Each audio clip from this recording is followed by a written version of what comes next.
రాష్ట్రంలో Montha cyclone effect పై ఎప్పటికప్పుడు అధికారులతో రివ్యూ చేస్తున్నారు ముఖ్యమంత్రి రేవంత్ రెడ్డి. వర్షాల బీభత్సం, పంట నష్టం, సహాయక చర్యలపై 11 గంటలకు జిల్లా కలెక్టర్లు ఉన్నతాధికారులతో వీడియో కాన్ఫరెన్స్ నిర్వహించనున్నారు సీఎం. హైదరాబాద్ సహా ఉమ్మడి ఖమ్మం, వరంగల్, సిద్దిపేట జిల్లాల్లో ఎడతెరిపిలేని వానలపై సీఎం రేవంత్ ఆరా తీశారు. అన్ని శాఖల అధికారులు, సిబ్బంది అప్రమత్తంగా ఉండాలని ఆదేశించారు. వరి కోతల టైం కావడంతో పలు చోట్ల కల్లాల్లో ధాన్యం ఆరబోసి ఉండడంతో నష్టం వాటిల్లకుండా జాగ్రత్తలు తీసుకోవాలన్నారు. ధాన్యం, పత్తి కొనుగోలు కేంద్రాల్లోనూ తగిన ఏర్పాట్లు చేయాలన్నారు. సైక్లోన్ ఎఫెక్ట్ ఉన్న జిల్లాల్లో ఎస్డీఆర్ఎఫ్, ఎన్డీఆర్ఎఫ్ బృందాలు సమన్వయం చేసుకోవాలన్నారు. జిల్లాల్లో చెరువులకు గండ్లు, వాగులు, వంకలు తెగిపోయే ప్రమాదం ఉన్నందున జిల్లా అధికారులు అప్రమత్తంగా ఉండాలని సూచించారు. రిజర్వాయర్లు, చెరువులు, కుంటల నీటి మట్టాన్ని నీటిపారుదల శాఖ అధికారులు ఎప్పటికప్పుడు పరిశీలించాలని ఆదేశించారు సీఎం రేవంత్.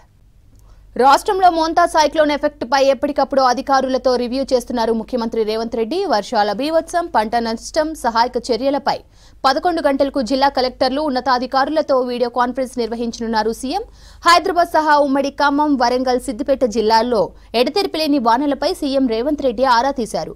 అన్ని శాఖల అధికారులు, సిబ్బంది అప్రమత్తంగా ఉండాలని ఆదేశించారు.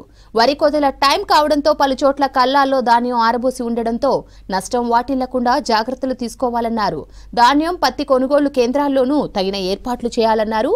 సైక్లోన్ ఎఫెక్ట్ ఉన్న జిల్లాల్లో ఎస్డీఆర్ఎఫ్, ఎన్డీఆర్ఎఫ్ బృందాలు సమన్వయం చేసుకోవాలన్నారు.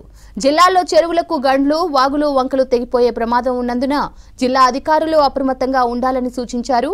రిజర్వాయర్లు, చెరువులు, కుంటల నీటి మట్టాన్ని నీటిపారుదల శాఖ అధికారులు ఎప్పటికప్పుడు పరిశీలించాలని ఆదేశించారు సీఎం రేవంత్.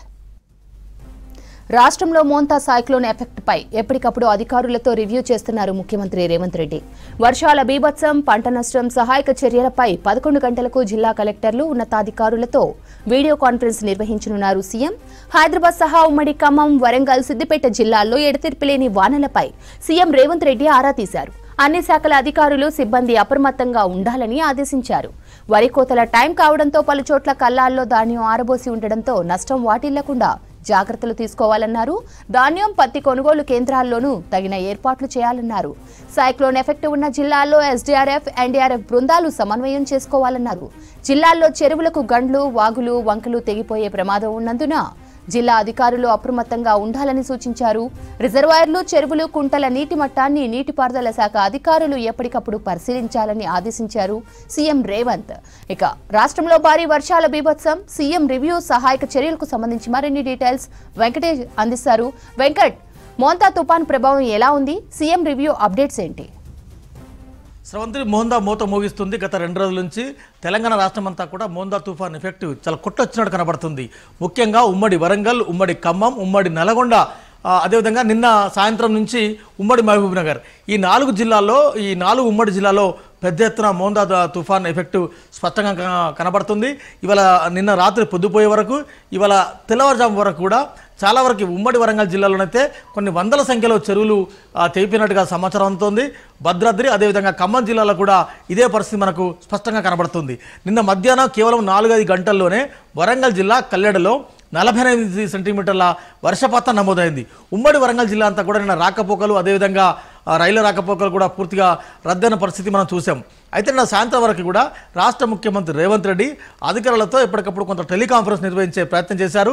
అంటే ఎక్కడైతే ఉమ్మడి జిల్లాలతో పాటు ఆయా జిల్లాల్లో ఉన్న కలెక్టరేట్ల ఒకటి 2 కలెక్టర్లతో రాష్ట్ర ముఖ్యమంత్రి మాట్లాడినారు. అదేవిధంగా హైదరాబాద్లో ఉన్న ఉన్నతాధికారులతో కూడా కొన్ని ఆదేశాలు జారీ చేశారు. తుఫాన్తో ఎలాంటి ఎలాంటి ఆస్తి నష్టం జరగొద్దని కూడా రాష్ట్ర ముఖ్యమంత్రి రేవంత్ రెడ్డి నిన్న కీలకమైన ఇన్స్ట్రక్షన్ జారీ చేశారు. అయితే ఇవాళ తెల్లవారుజామున, నిన్న రాత్రి పొద్దుపోయే వరకు, ఈ తెల్లవారుజామున వరకు ఈ తుఫాన్ ఎఫెక్ట్ ఉంది కాబట్టి దాదాపు 4-5 ఉమ్మడి జిల్లాల్లో గతంలో కొంత డ్యామేజ్ జరిగింది, మళ్ళీ ఇప్పుడు డ్యామేజ్ జరిగింది. ఇక్కడ ప్రాణ నష్టం కంటే ఈసారి ఆస్తి నష్టం చాలా విపరీతంగా జరిగినట్టు అధికారులు ప్రాథమికంగా గుర్తించారు. ఎందుకంటే విపరీతంగా రోడ్లు దెబ్బతిన్నాయి, రైల్వే ట్రాకులు దెబ్బతిన్నాయి. వీటన్నిటికంటే పంట నష్టం, అంటే చేతికొచ్చిన పంట, అంటే వరి అయితే పూర్తి స్థాయిలో 100% కూడా పూర్తిగా నష్టం వాటిల్లినట్టు వ్యవసాయ శాఖ అధికారులు ప్రాథమికంగా అంచనా వేస్తున్నారు. సో గత సీజన్లో ఈ సీజన్లో నష్టం భారీగా వాటిల్లింది కాబట్టి వర్షం తుఫాన్ ఎఫెక్ట్ ఎట్లా ఉంది, ప్రభుత్వం ఎలాంటి సహాయక చర్యలు అందించాలన్న అంశంపై రాష్ట్ర ముఖ్యమంత్రి రేవంత్ రెడ్డి మరి కాసేపట్లో అంటే సరిగ్గా 11 గంటలకి ఆయా శాఖల ఉన్నతాధికారులు అదేవిధంగా ఎక్కడైతే తుఫాన్ ఎఫెక్ట్ జిల్లాలు ఉన్నాయో ఆ జిల్లాల కలెక్టర్లతో వీడియో కాన్ఫరెన్స్ నిర్వహించే అవకాశం ఉంది. నిన్న నైట్ వరకు లేట్ నైట్ వరకు ఫ్లడ్ పొజిషన్ ఎట్లా ఉంది, ఎన్ని చెరువులు గన్లు పడ్డాయి, ఎన్ని చెరువులు తెగిపోయినాయి, అదేవిధంగా పంట నష్టం ఎంత ఉండే అవకాశం ఉంది. ఎందుకంటే గత సీజన్లో రోడ్లు విపరీతంగా కామారెడ్డి ఇది ఇతరత్ర ప్రాంతాల్లో రోడ్లు విపరీతంగా దెబ్బతిన్నాయి. దాదాపు 2.5 కోట్ల ఆస్తి నష్టం జరిగింది. దాంట్లో కొంత రిపేర్స్ కూడా ఇప్పటికి ఇంకా కొనసాగుతున్నాయి.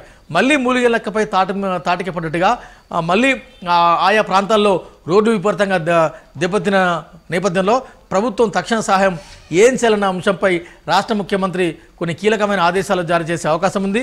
ఆయా ఉన్నత శాఖ అధికారులు, మంత్రి వ్యవసాయ శాఖ మంత్రి, రెవెన్యూ శాఖ మంత్రి, అదేవిధంగా మరొక మంత్రి, దాదాపు 4 మంత్రులతో కలిసి ఆయన ఆయా శాఖల ఉన్నతాధికారులతో ఆయన వీడియో కాన్ఫరెన్స్ నిర్వహిస్తారు. వీడియో కాన్ఫరెన్స్లో ఖమ్మం, భద్రాద్రి, భూపాలపల్లి, మహబూబాద్, వరంగల్, హన్మకొండ, కరీంనగర్, మహబూబ్నగర్ తదితర దాదాపు 15 ప్రభావిత జిల్లాల కలెక్టర్లతో ఆయన వీడియో కాన్ఫరెన్స్ నిర్వహిస్తారు. ఎఫెక్ట్ ఎట్లా ఉంది, మీ ప్రాంతాల్లో ఎఫెక్ట్ ఎట్లా ఉంది, ఇవాళ మార్నింగ్ రిలీఫ్ మెజర్స్ ఎలాంటి మెజర్స్ చేపట్టాలన్న అంశం మీద రాష్ట్ర ముఖ్యమంత్రి వీడియో కాన్ఫరెన్స్ తీసుకొని కొన్ని కీలకమైన ఆదేశాలు జారీ చేసే అవకాశం ఉంది. మొత్తంగా కూడా ఈ సీజన్లో ప్రాణ నష్టం కంటే ఆస్తి నష్టం, గత సీజన్లో కూడా కొంత ప్రాణ నష్టం జరిగినా ఈ సీజన్లో ప్రాణ నష్టం ఏమీ జరగలేదు. ఒక సూర్యాపేట జిల్లాలో ఒక డెత్ రిపోర్ట్ అయింది తప్ప మిగిలిన ప్రాంతాల్లో ఎక్కడ డెత్ రిపోర్ట్ కాలేదు. ఒక ఉమ్మడి వరంగల్ జిల్లాలో ఒక డ్రైవర్ కొట్టుకుపోయినట్టుగా సమాచారం వచ్చింది. అంతకు మించి పెద్ద ప్రాణ నష్టం జరగకపోయినా ఆస్తి నష్టం మాత్రం చాలా ఊహించని విధంగా జరిగినట్టు అధికారులు ప్రాథమికంగా అంచనా వేస్తున్నారు. నిన్న చాలామంది ఉమ్మడి జిల్లాలో మంత్రి సీతక్క కావచ్చు, అదేవిధంగా శేషంగన్పూర్ నియోజకవర్గంలో కడియం శ్రీహరి ఇట్లాంటి ఆయా ప్రభావిత ప్రాంతాల్లో రాత్రి పొద్దుపోయే వరకు మంత్రులు కానీ ఎమ్మెల్యేలు కానీ కంటి మీద కునుకు లేకుండా రాత్రంతా జాగారంతో ఉన్నారని చెప్పాలి. ఆయా ప్రాంత ప్రజలను అప్రమత్తం చేశారు. ఎప్పటికప్పుడు రాష్ట్ర ముఖ్యమంత్రికి రాత్రి పొద్దుపోయే వరకు కూడా ఆ ఎమ్మెల్యేలు మంత్రులు టచ్లో ఉండి ఫలానా ఏరియాలో ఇంత నష్టం జరిగింది, ఫలానా ఏరియాలో ఫ్లడ్ వస్తుంది, ఫలానా ఏరియాలో చెరువు కట్టలు తెగిపోతున్నాయి, ప్రభుత్వం అలర్ట్గా ఉండాల్సిన అవసరం ఉందనే కొంత ప్రాథమిక సమాచారాన్ని ఇచ్చారు. అయితే ఈ ఉదయం రాష్ట్ర ముఖ్యమంత్రి రివ్యూ తర్వాత, రాష్ట్ర ముఖ్యమంత్రి వీడియో కాన్ఫరెన్స్ తర్వాత వ్యవసాయ శాఖ, రెవెన్యూ శాఖ, R&B తదితర శాఖల ఉన్నతాధికారులు గ్రౌండ్కి వెళ్ళి క్షేత్రస్థాయికి వెళ్ళి ఎంత నష్టం జరిగిందో కొంత అంచనా వేసే అవకాశం ఉంది. ఈ సాయంత్రం కానీ రేపు కానీ అంటే కొంత ఫ్లడ్ తగ్గిన తర్వాత కొంత నష్టం అంచనా వేసే అవకాశం ఉంది. సో మొత్తంగా కూడా ఇవాళ 11 to 11:30 మధ్య రాష్ట్ర ముఖ్యమంత్రి నిర్వహించే వీడియో కాన్ఫరెన్స్ అత్యంత కీలకమని చెప్తున్నారు శ్రవంతి.